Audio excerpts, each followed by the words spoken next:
It's been in my family for 51 years. This is Stan Smith, the proud owner of Bumbleberry Inn, one of the few remaining independent motels in the small town of Springdale, Utah. The only reason I'm here is because of my dad. I couldn't afford it. My kids are here because of me. They couldn't afford to buy the houses and buy the business.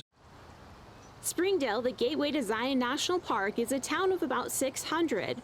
But Stan says the reality is the city swells to about 15,000 when you count all the tourists. Unfortunately, the combination of increased park visitation, the rise of short-term rentals, and the effects of inflation have made affordable housing an elusive dream. Once the VRBOs started, the renters got kicked out. Essential workers of Springdale are being priced out. You have the National Park Service that has employees. You have a lot of restaurants and hotels and other businesses in Springdale that require employees, and there's not enough employees to go around. Many individuals are enduring lengthy commutes, although these situations are not sustainable in the long run. The further out you go, the more difficult it is to bring them in. Over 1,000 people a day are commuting from outside Springdale to come work inside Springdale or Zion National Park. How do you want to handle public input?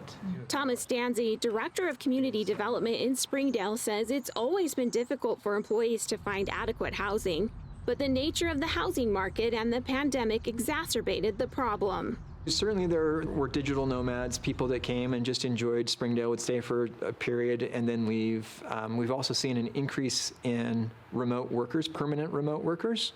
He says on top of all of this, Zion National Park has experienced exponential growth in visitation.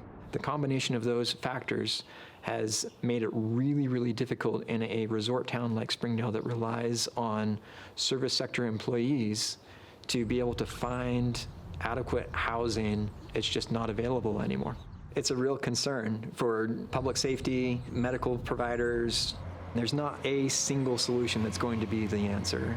I think what we will have to end up doing is looking at a number of small solutions, all adding up to provide a larger benefit. Thomas says any change to housing styles or development patterns can be threatening to those who already live there.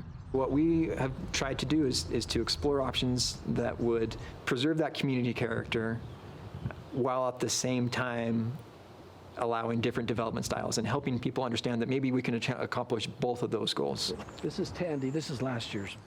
Preserving the town's unique character also holds importance to Stan. Independent establishments are increasingly giving way to big chain hotels, something he questions is truly beneficial for the community's well-being. I've always tried to stand up for the mom and pop shops, but the mom and pop shops are going away because they can't afford to be mom and pop shops. A situation Stan hopes never becomes a reality for Bumbleberry Inn. Well, hopefully it's thriving and my grandkids are enjoying it and my great-grandkids are also enjoying it. It's a wonderful place to live.